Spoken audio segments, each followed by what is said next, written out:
Bueno, muchachos, en esta presentación lo que vamos a hacer es introducirnos a las técnicas conversacionales que ustedes no van a tener que aplicar, digamos que para este parcial, pero sí es importante que la vayamos o vayamos revisando el tema porque digamos que desde aquí vamos a empezar también a introducirnos a un tema más complejo que es el análisis de contenido.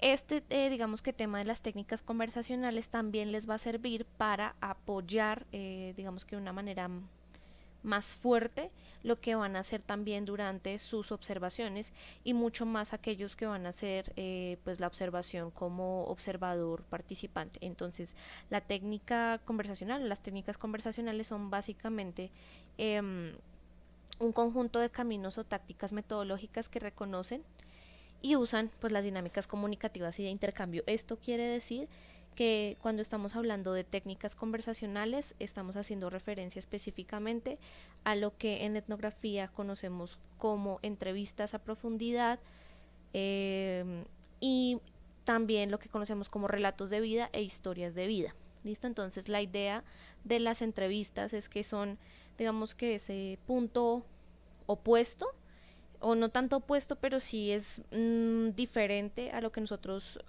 aplicamos en la investigación cuantitativa como encuestas. Una entrevista o la técnica conversacional como tal nunca es una encuesta, ¿sí? Son cosas muy diferentes, porque se recurre precisamente a ese diálogo abierto entre personas. No se recurre, digamos que al cuestionario que sí de alguna manera determina la dinámica de las encuestas, ¿no? Con las preguntas cerradas, con preguntas, digamos, que solamente tienen ciertas opciones para responder y que son, digamos, que más esquemáticas también a la hora de aplicar. Con las entrevistas, las historias de vida y los relatos de vida sucede, digamos, que otra cosa, que es el investigador o el observador, bueno, en este caso el investigador, es quien tiene la información en su cabeza, pero también sabe cómo distribuir esas preguntas en lo que realmente tiene que ser una conversación y no un cuestionario o un interrogatorio, que es de lo más, digamos que, limitante también que pueda existir. Entonces, sirven también, digamos que estas técnicas conversacionales como una manera de reforzar aquello que se ha recogido en campo desde otras técnicas como la observación etnográfica, perdón, como la observación virtual, como la antropología visual y otras cosas también que vamos a llegar también a reconocer. Entonces, la idea es que ustedes logren aquí empezar como a determinar también qué temas han sido recurrentes o qué temas,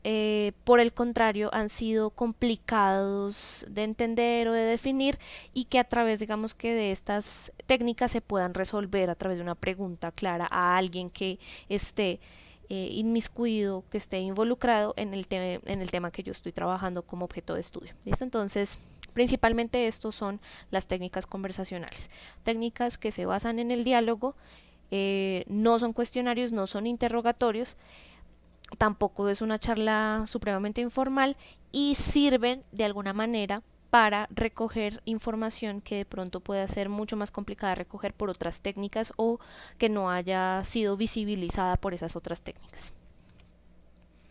¿Sobre qué se fundamentan las técnicas conversacionales? Sobre el análisis de la expresividad, el análisis de las conversaciones y el análisis de la enunciación. ¿Qué quiere decir? Que cuando yo estoy haciendo una entrevista o cuando estoy manteniendo un diálogo con alguien, yo no solamente estoy como recogiendo la información oral o verbal que está, digamos que, emergiendo durante ese encuentro, sino que también estoy leyendo los gestos de la persona. ¿Sí? A eso hacemos referencia cuando hablamos del análisis de la expresividad, la manera en la que genera también unas entonaciones y unos énfasis en lo que está diciendo. Todo eso hace parte, digamos que, del análisis a posteriori que se tiene de una entrevista. La entrevista no funciona simplemente como el texto transcrito de lo que se recogió en ese intercambio, sino también como el análisis de la expresividad del interlocutado, del entrevistado. ¿Listo? Entonces, por eso hablamos de ese análisis de la expresividad como los gestos y todos esos elementos que también componen el lenguaje que no necesariamente pasan por lo verbal o por lo oral. Tenemos un segundo punto que es el análisis de las conversaciones, entonces tiene que ver mucho también con lo que vamos a empezar a hacer en el tercer corte, que es análisis de contenido o análisis del discurso.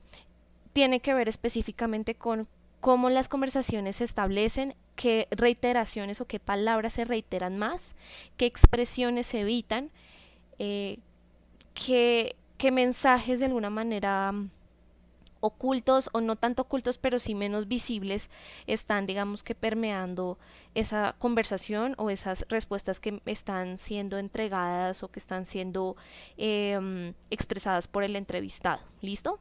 Entonces, por eso también hablamos del análisis de las conversaciones. ¿Cómo se dan esas conversaciones? ¿Hay tensión? ¿Cuáles son las palabras que más se repiten o que más repite esta persona? ¿Cuáles son los temas que evita? Todo eso hace parte del análisis a posteriori de la pues de la conversación que se tiene con el entrevistado. Tenemos en un tercer lugar el análisis de la enunciación como la observación en detalle de cuál es la actitud del entrevistado cuando se le entrevista por cierta o que cuando se le pregunta por cierto tema. Entonces, cuando hablamos de lugares de enunciación en etnografía, desde estamos hablando de los lugares políticos, filosóficos desde donde nos responden, ¿sí? ¿Cuáles son las posturas de esa persona? Entonces posiblemente nos puede responder de una manera muy cándida o muy inocente. Si estamos hablando, por ejemplo, con una persona que tiene o que hace parte de una corriente, no sé, feminista, pues su discurso, casi que todo su discurso se va a basar en esa teoría del feminismo, dependiendo pues de, digamos que el movimiento específico al que haga parte. Si nos habla, por ejemplo, desde la rabia o desde la exaltación, también su discurso va a pasar por allí y se va a concretar en torno, por ejemplo, a unas ideas de, pues, agresivas, ¿no? Si nos habla, por ejemplo, desde lo pedagógico, entonces todo su discurso o la mayoría de su discurso va a estar permeado por sus conocimientos en educación. Entonces, esto digamos que señala la importancia de saber escoger también a los entrevistados, ¿sí? ¿Cómo hago yo para recoger una información que, claro, me va a servir, pero que por otro lado no puede ser tampoco supremamente sesgada? ¿Sí? Entonces, la idea es también que con este análisis de la enunciación sea también un proceso que se dé antes, de alguna manera, de hacer la entrevista para reconocer e identificar quiénes pueden ser los mejores entrevistados o los mejores candidatos a entrevistar. Como siempre, la manera en la que nos expresamos es el reflejo de la subjetividad de nuestra propia condición, ¿sí? De nuestra propia mirada. Entonces, claro que va a estar permeado por las expresiones que más usamos, la manera en la que vemos el mundo, lo que queremos esconder y también lo que queremos exaltar. Entonces, por eso hablamos también que las técnicas conversacionales se plantan mucho desde como esa reconstrucción de la subjetividad de quien me está hablando. Dentro entonces de esas varias técnicas conversacionales que existen, encontramos principalmente tres tipologías. La primera que vamos a ver son las entrevistas a profundidad. A su vez, las entrevistas a profundidad tienen tres tipologías. La primera, que son las estructurales o estructuradas, mejor, ¿no? Entonces, que son estas que vemos acá, que se llaman así precisamente porque son aquellas que se establecen a través de el diseño, la conformación de un cuestionario fijo, con preguntas fijas que se van siguiendo, digamos que en un orden más estricto.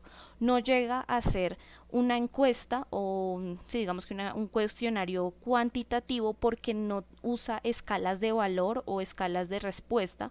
Tampoco hay opciones cerradas, sino que sí se pretende que haya una respuesta abierta desde el entrevistado, pero el entrevistador lo que hace es seguir al pie de la letra un cuestionario fijo con unas preguntas específicas que va a hacer a ese entrevistado. Por lo general, la entrevista estructurada pues no da mucho lugar al intercambio libre, ¿no? Y más flexible.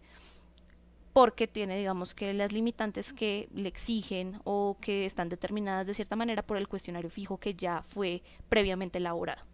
No hay espacio, como les decía, para el diálogo abierto y espontáneo, o no mucho. Por lo general, estas entrevistas se hacen cuando el personaje está, por ejemplo, afuera y no tiene una manera como de comunicarse muy fácil o no hay facilidad para contactarlo y se le manda entonces la entrevista a través de internet, de un correo electrónico. Se manda entonces por escrito las preguntas y la persona pues va respondiendo de acuerdo a esas preguntas que va encontrando. No es lo más aconsejable porque, como les decía, en las entrevistas o en las técnicas conversacionales en general, no solamente se lee el lenguaje per se, sino el lenguaje escrito, quiero decir, sino todas las demás aristas que componen el lenguaje, que son la gesticulación, el lenguaje corporal y las entonaciones también que se van dando de acuerdo a las preguntas que se van haciendo y cómo va respondiendo esa persona que está siendo entrevistada. Entonces, las estructuradas por lo general responden es a un cuestionario fijo que no permite o que no da mucho lugar para que haya mucha improvisación de lado y lado. ¿Listo? Las entrevistas a profundidad semiestructuradas son aquellas que tienen o que están guiadas por un temario o guión que puede ser de alguna manera también construido a través de preguntas abiertas, por supuesto, que contiene una lista a temáticas a abordar.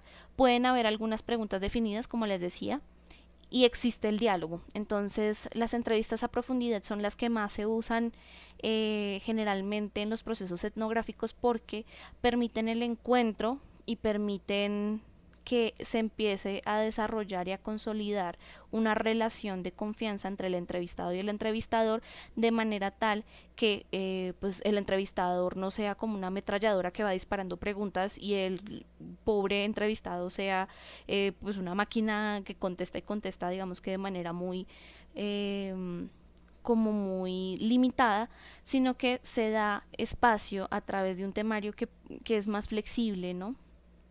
A eh, temáticas en general. Entonces yo puedo decirle a una persona, bueno, ¿usted qué piensa de las energías limpias? Y no estoy haciendo específicamente una pregunta.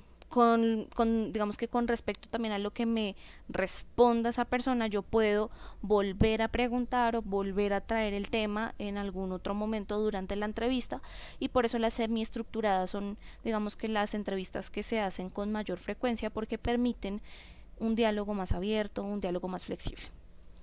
Tenemos entonces como tercera tipología las entrevistas a profundidad no estructuradas. Eh, por lo general estas las hacen los investigadores más experimentados porque saben que necesitan buscar o que necesitan encontrar y que necesitan preguntar para hallar eso que no han hallado en otras técnicas. Entonces, por lo general, sí hay unas inquietudes que el investigador tiene muy presentes en su cabeza y no necesariamente tiene que llevar un guión escrito, ni necesariamente tiene que reunirse con su grupo de investigación para llegar a concretar cuáles son las temáticas o las preguntas que va pues a incluir dentro de la entrevista. Entonces, no se llaman no estructuradas porque no hay guión, por lo general, como les decía, las desarrolla un experto, pero también se desarrolla a un experto, es decir, por lo general se entabla cuando necesito saber sobre un tema específico de pronto, pero realmente no tengo mucha idea de lo que contiene ese gran tema específico, entonces lo que hago es decirle a una persona que sabe mucho del tema que por favor me dé una entrevista. Yo simplemente le digo como, mire, estoy haciendo una investigación sobre eh, recursos naturales y turismo. Si esta persona entonces es una experta, entonces me va a decir, ah, bueno, mira, le voy a hablar sobre ecoturismo e iniciativas pues, de ecológicas. Entonces, pues la persona se arranca, digamos que arranca a hablar y no hay mucha intervención porque digamos que hay un desconocimiento grande de esa temática y por lo general entonces no hay demasiada intervención del investigador. Simplemente el investigador está allí para recibir la información tipo conferencia, ¿cierto? Se puede, digamos que, dar de manera muy similar a lo que uno podría o al rol que uno podría desempeñar cuando asiste como espectador normal, convencional a una conferencia, ¿no? Entonces es más la recepción de la información que puede ser relevante para el proyecto. Eso se consigna por supuesto, pero no hay muchas preguntas o digamos que no hay un ritmo entre entrevistado y entrevistador de manera muy marcado como puede haberlo por supuesto en la estructurada y también en la semiestructurada.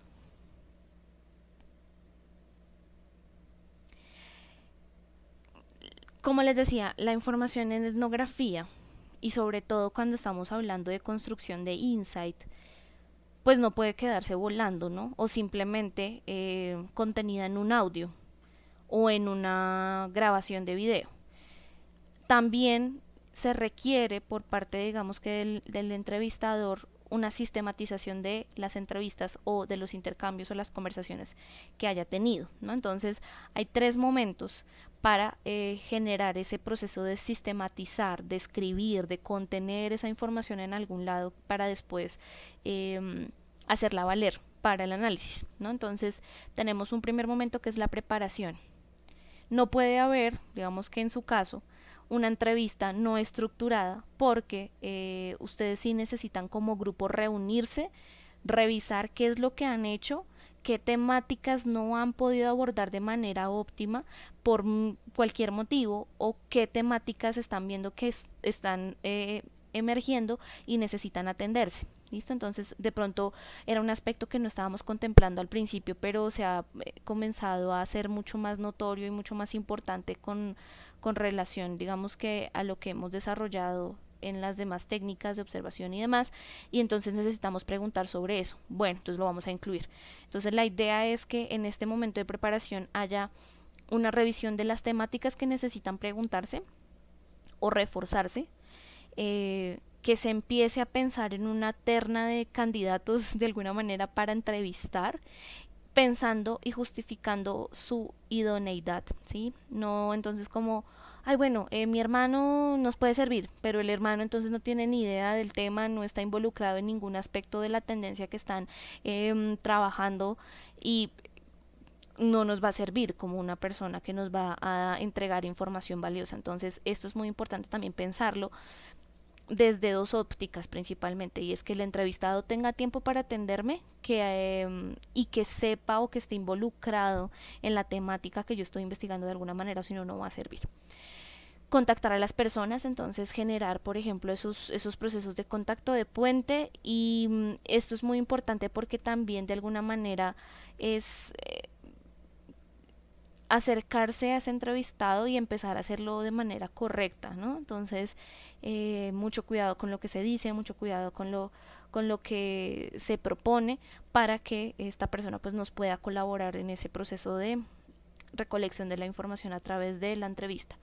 Preparar herramientas, ¿no? Entonces, como saben, yo les voy a pedir soportes y siempre les voy a pedir soportes. Entonces, hay que preparar una grabadora o la grabadora del celular, pero que esté pues en óptimas condiciones, que tenga memoria, lo que sea, que el espacio también en donde yo esté grabando o vaya a grabar sea el óptimo para generar esto, y poder también pedirle permiso al entrevistado de grabarlo. ¿Listo? Otras herramientas como libreta, el guión, por supuesto, porque ustedes van a tener que desarrollar entrevistas semiestructuradas, entonces van a tener que llevar un temario o guión, y el lugar, ¿no? Entonces es importante que también se concrete un lugar donde sea fácil el intercambio y la conversación, y donde el registro pueda quedar también de manera óptima, no que se, mejor dicho, sea una cafetería y sea la más ruidosa del mundo, o se vayan a hacer la entrevista en una discoteca, porque pues no va a generar las condiciones para el registro.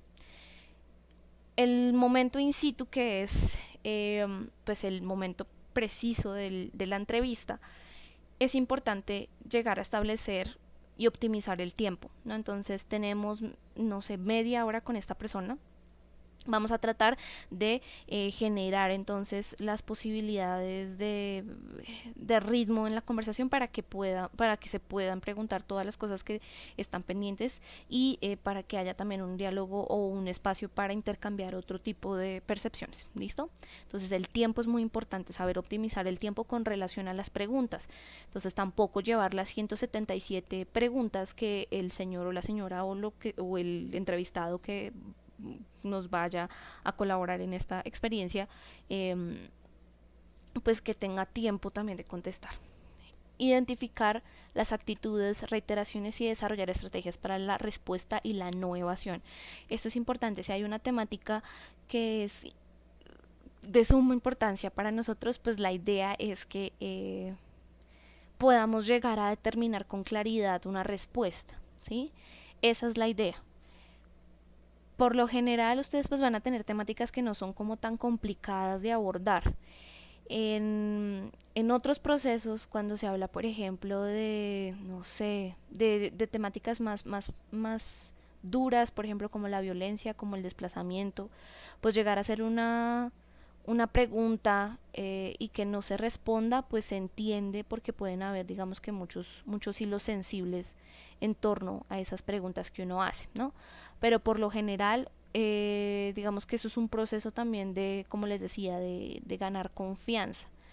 Tanto el entrevistado para entrevistar, perdón, tanto el entrevistador para entrevistar como el entrevistado para responder. Entonces, la idea es que no hayan tantas evasiones, ¿sí? Que se logre llegar a respuestas concisas y que la información de alguna manera tenga una definición, porque de lo contrario, pues entonces vamos a dejar eso increíblemente abierto y después ni siquiera nos va a servir para el análisis. El registro de la entrevista, como les decía, entonces hay que asegurarse de que se está grabando el audio. Por lo general las personas se sienten más cómodas, los entrevistados se sienten muchísimo más cómodos cuando hay un registro de voz y no tanto fotografías o video. ¿Listo? Entonces hay que preguntarle también al entrevistado, ¿no? Entonces, si él se siente cómodo con video, pues sería genial también que tuvieran el video. Pero por ahora, digamos que lo básico es tener el audio, ¿sí? Y si se pueden fotografías, ¿listo? Pero entonces el audio es obligatorio tenerlo. Después, entonces después de que hemos hecho la entrevista, viene ese momento posterior y que requiere también de mucha concentración, puesto que se empieza a elaborar la ficha técnica con la información de la persona entrevistada, ¿no? Entonces, por lo general, uno no arranca, digamos que a hacer la transcripción sin determinar en dónde se llevó a cabo la entrevista, quién fue el entrevistado, quién fue el entrevistador, cuál fue la fecha y la duración de esa entrevista. Entonces, por lo general, esa es la ficha técnica que tienen que tener todas las transcripciones de las entrevistas. La transcripción se da de manera textual. ¿Listo? Entonces no es que yo voy a editar cualquier cosa que diga el entrevistado, no, la idea es que si hace una pausa, se hace la pausa o se indica la pausa con un signo de interrogación, el que sea. Si la persona dice groserías o lo que sea, pues también se involucran porque de alguna manera están determinando ese lugar de enunciación del que hablábamos atrás. Por lo general también, si la persona usa muletillas, pues las muletillas se consignan, ¿no? En el entonces, cuántas veces se repitan en la intervención. La transcripción textual debe ser al pie de la letra. Observaciones especiales sobre alteraciones, reiteraciones, gestualidad y lenguaje corporal. Las observaciones especiales se pueden, digamos que escribir o se pueden incluir hacia el final del documento cuando ya se ha hecho toda la transcripción de la entrevista, ¿cierto? Tanto de la parte del entrevistado como del entrevistador, ¿cierto? Las preguntas y las respuestas. Y al final entonces se pone un espacio para observaciones especiales. Entonces ahí el entrevistador o el grupo de investigación en sí puede decir como observamos que durante la pregunta 3 que habla sobre la temática de la explotación minera, el personaje se puso, o bueno, se mostró notablemente incómodo y evasivo, ¿no? Entonces eso puede ser de alguna manera una observación especial. No todas tienen que tenerlo, sí aquellas que crean que esas observaciones o esas anotaciones fuera del margen son importantes para entender alguna temática o el contexto en el que se dio la respuesta del entrevistado. ¿Listo? Entonces, esto por ahora. ¿Listo? Entonces estamos hablando de preparación in situ después. Ya cuando estamos hablando entonces propiamente de cómo permitir que el diálogo fluya o que el entrevistador no se quede como sin herramientas para intervenir de manera oportuna, hablamos como de 6 tipos básicos de intervención o de comentario que el investigador o el entrevistador puede hacer para llegar a generar más claridad sobre las respuestas que obtiene de su entrevistado. Entonces, por lo general, no sé, pueden existir situaciones en las que el entrevistado no sea demasiado claro o que deje digamos que una idea a mitad de camino. Entonces ahí la idea es que el entrevistador intervenga haciendo una complementación, es decir, una declaración a nivel referencial. ¿Qué quiere decir? Entonces me dicen como, bueno, le pregunto sobre la biodiversidad en Amazonas y los peligros, entonces de extinción. Entonces si esta persona me dice, no, es que hay muchos peligros que vienen tanto desde el aspecto humano al aspecto ambiental, pero a mí no me queda claro entonces cuáles son esas amenazas. Entonces lo que yo digo es, como entrevistador puedo decir, bueno, usted me está diciendo entonces que estas amenazas vienen por parte de los asentamientos indígenas que están viviendo en esta región, o de las condiciones climáticas que está presentando este ecosistema. Entonces ahí hay una complementación, ¿listo? Entonces se vale hacer eso, porque el entrevistado en ese caso dirá, no, no estoy refiriéndome a eso, o sí, claro, estoy refiriéndome a eso, y va a complementar o va a generar, digamos que, una expansión a esa respuesta. Hablamos también de una interpretación, y es cuando el entrevistado nos da una respuesta que es muy, muy enredada. Yo puedo decirle, bueno, entonces lo que usted está queriendo decir es esto, esto, esto, y él entonces me dirá si sí o si no, y digamos que ahí se genera también como el despeje de las dudas. Hablamos también de una pregunta sobre el contenido cuando hacemos una interrogación a nivel referencial. Esto digamos que está muy ligado a lo que hablábamos en complementación, y es, bueno, usted me está hablando, puede parecer también aparecer este tipo de intervención cuando el entrevistado trae a colación un concepto que yo no conozco, o una temática que yo no conozco, o una palabra que no está dentro de mi, digamos que dentro de mi vocabulario. Entonces aquí yo puedo preguntar más, ahondar más, para que eso no quede simplemente como esa palabra extraña que ocurrió o que apareció, sino que exista contenido detrás de ella. Se puede también hacer una pregunta sobre actitud, ¿no? Entonces cuando las personas, por lo general, a veces o muchas de las veces, hablan de manera sarcástica e irónica, ¿no? Entonces, lo que están diciendo de manera verbal no está haciendo referencia a su actitud en general, ¿no? Entonces el lenguaje corporal, de lo que hablábamos. Entonces la idea aquí es que se haga una pregunta sobre actitud. Por lo general, digamos que no son muy necesarias, pero se puede hacer. Y se puede también, cuando queremos que que el entrevistado amplíe una información que está siendo entregada de manera muy escueta, podemos entonces generar algo que se llama el eco, y es repetir, digamos que la última expresión que el entrevistado da. Entonces, por ejemplo, le pregunto sobre eh, almacenes de segunda en Chapinero y su opinión al respecto. Entonces me dice, no, sí, hay muchas tiendas en Chapinero. Y entonces yo puedo decir, bueno, hay muchas tiendas en Chapinero, pero entonces cómo generar, como retomar esa información para generar una expansión a la respuesta, porque me está complicando un poco la existencia si no está dando demasiada información sobre la temática que yo le estoy preguntando. También podemos hablar de una reiteración modal cuando hablamos de reflejo, que es, digamos que, básicamente lo mismo que hace esa reflexión, o de la última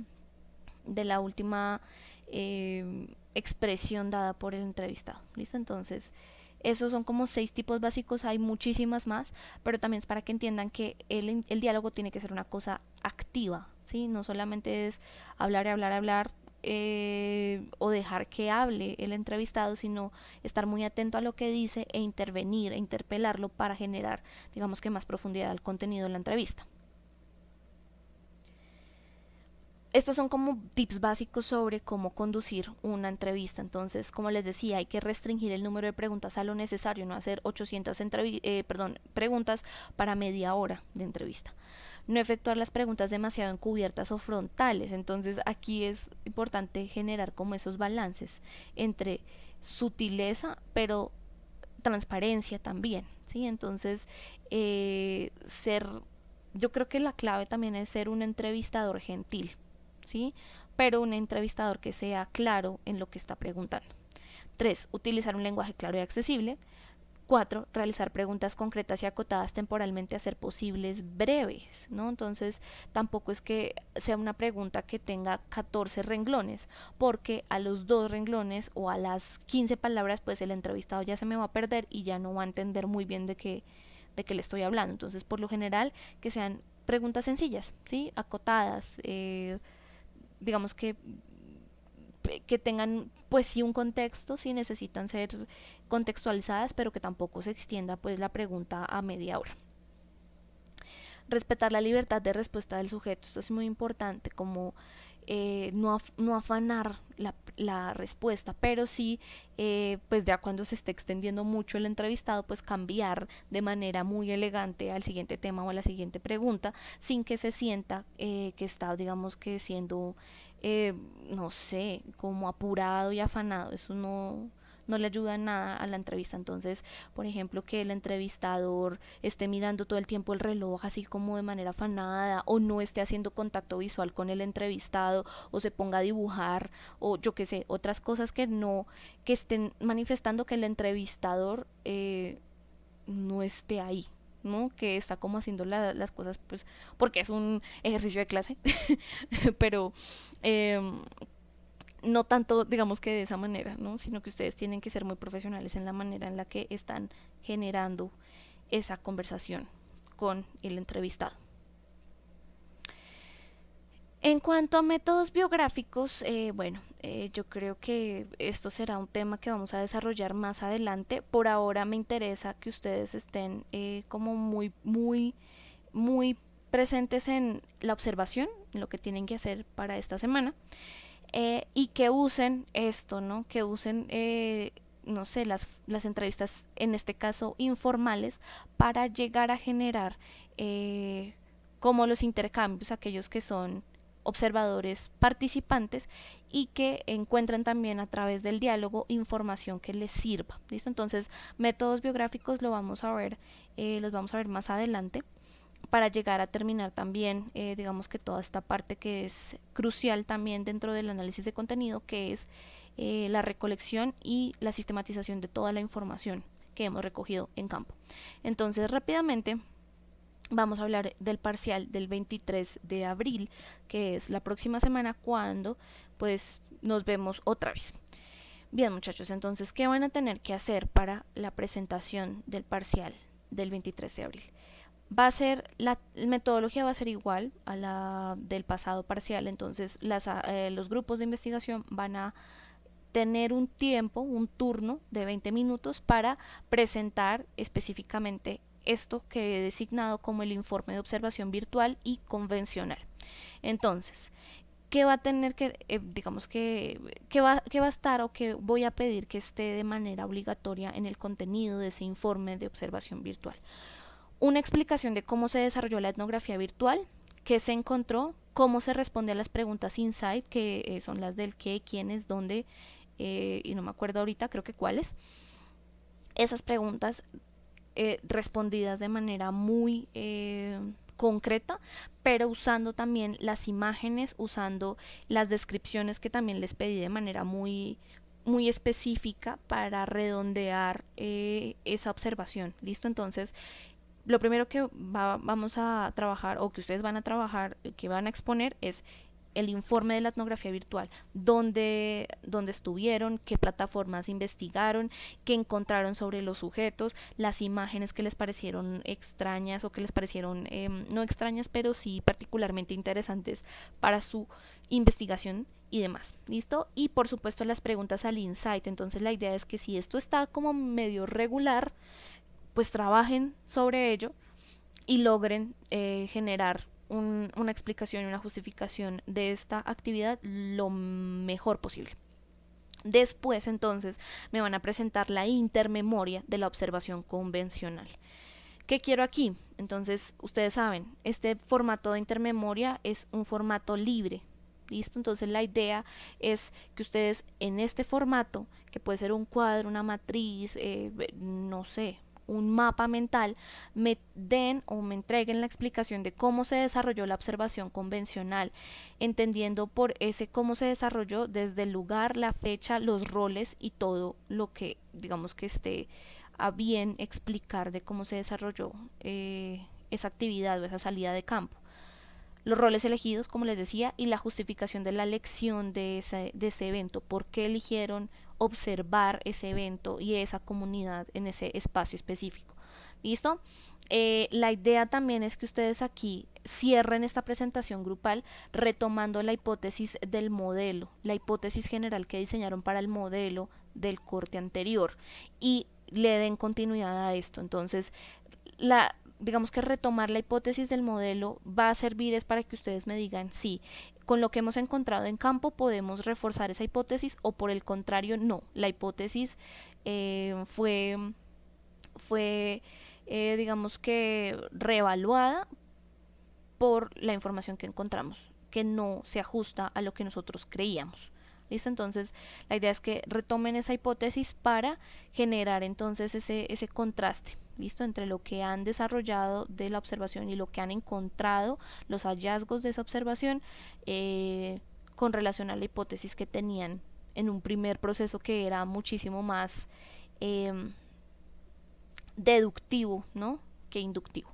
Tenemos entonces que como ya habíamos acordado, pues ustedes tienen evaluación grupal y la evaluación individual. Entonces, para la evaluación individual, lo que voy a estar evaluando específicamente es la ficha de registro que está compartida en la sesión de la semana anterior, detallada, resuelta, con soportes, con registros fotográficos. Si tienen pues registros de audio también los pueden adjuntar a su carpeta.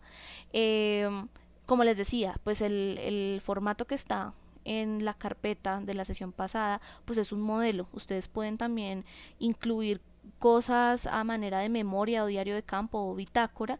La idea es que por supuesto vaya con registros y que sí desarrolle, digamos que ese encabezado que es el nombre del investigador, el rol que estaba ejecutando, la fecha de observación y la fecha de realización de la memoria. ¿Listo? Entonces eso es lo que yo voy a evaluar de manera individual. La ficha de registro, recuerden, tiene que ser muy detallada, tiene que ser juiciosa, tiene que traer los soportes porque esos van a ser ítems de evaluación. ¿Listo? Eso sería entonces digamos que el parcial para el próximo 23 de abril. Como les decía, vamos a tener entonces turnos de 20 minutos desde las 6:25 pm. Aquí, entonces van a tener ustedes, aquí están como específicamente cuáles son los turnos asignados a qué agencia o a qué grupo. ¿Listo? Entonces vamos a cambiar un poco para generar pues de manera equitativa los turnos. ¿Listo? Entonces aquellos que tenían en la entrega anterior el primer turno pues pasan a ser los últimos y así vamos redistribuyendo. Entonces la idea es que estén, no sé, tipo 6:15 para que puedan dejar entonces en el computador las presentaciones listas. ¿Listo?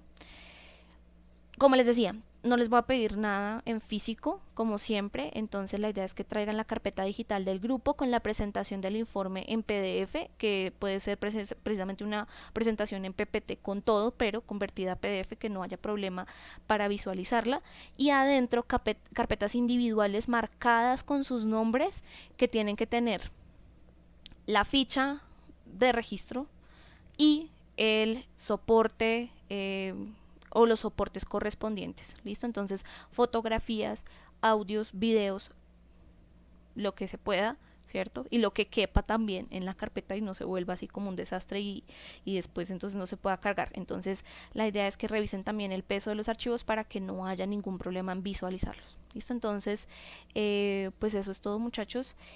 La próxima semana entonces nos estaremos viendo para la presentación del parcial. Como les decía, lo mejor es que todos estén a las 6:20, 6:15 para que dejen en el drive, en mi drive, ya copiada la carpeta y se aseguren de que están todos los archivos y que no hay problema en visualizarlos. Como siempre, voy a escoger a 2 personas del grupo o a 3 personas del grupo para que expongan. ¿Listo? Entonces, prepárense, es la misma dinámica del parcial anterior, y pues si hay preguntas, por favor háganmelas entonces llegar a través del correo electrónico. Muchas gracias, nos vemos entonces la próxima semana, el 24 de abril, si no estoy mal. Y aquí puse el 23. ¡Oh! Mentiras, es el 24 de abril, ¿ok? El 24 de abril.